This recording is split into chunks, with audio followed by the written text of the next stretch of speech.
আসসালামু আলাইকুম। নতুন একটি ভিডিওতে আপনাদের সকলকে স্বাগত জানাচ্ছি। আমি হেমায়েতুল্লাহ। আজকের ভিডিওর টপিক হচ্ছে আপনার প্রিয় এসিটি কেন ঠান্ডা হচ্ছে না। ঠান্ডা না হওয়ার কিছু কমন কারণ।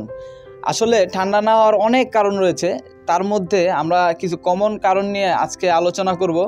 তাহলে চলুন শুরু করা যাক। আপনার এসিটি প্রথমে ঠান্ডা না হওয়ার প্রথম কারণটি হচ্ছে আপনার এসিতে প্রচুর পরিমাণে ডাস্ট।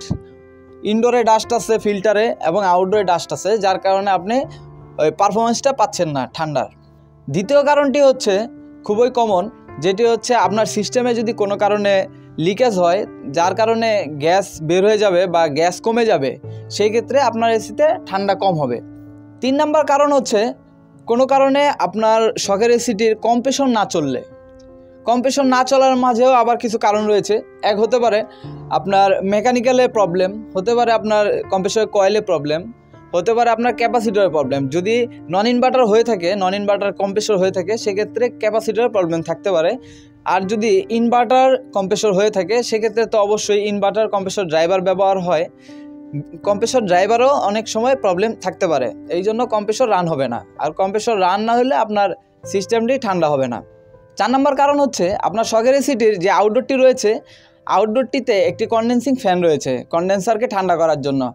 কোনো কারণে যদি আপনার আউটডোরের কন্ডেন্সিং ফ্যানটি না চলে, হতে পারে ফ্যানের কয়েলে প্রবলেম, হতে পারে আপনার ক্যাপাসিটরের প্রবলেম, যার কারণে হচ্ছে আপনার আউটডোর ফ্যানটি চলবে না। আউটডোর ফ্যানটি যদি না চলে, আপনার কন্ডেন্সারের টেম্পারেচার এবং প্রেশার হাই হয়ে কম্প্রেসর টিপ করবে, আর নয়তো ইরোরের মাধ্যমে আপনার আউটডোরটি বন্ধ করে দিবে, যার কারণে আপনি ঠান্ডা পাচ্ছেন না। 5 নম্বর কারণ, যেটি হচ্ছে আপনার সিস্টেমে কোনো কারণে ব্লকেজ থাকার কারণে। আমাদের আউটডোর ইউনিটে ক্যাপিলারি এবং স্ট্রেনার ব্যবহার করা হয়।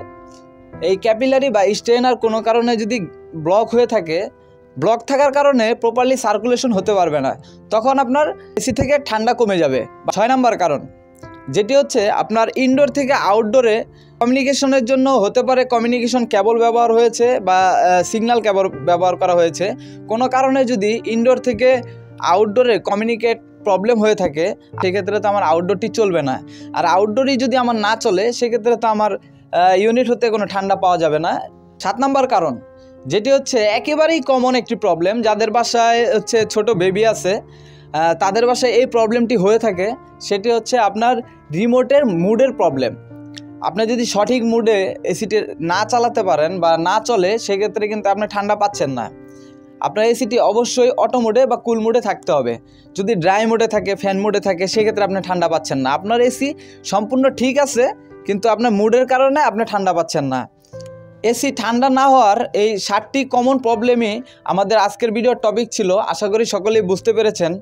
দেখা হচ্ছে নতুন কোনো এইচব্যাক রিলেটেড ভিডিওতে। সেই পর্যন্ত ভালো থাকবেন, সুস্থ থাকবেন। সকলকে ধন্যবাদ।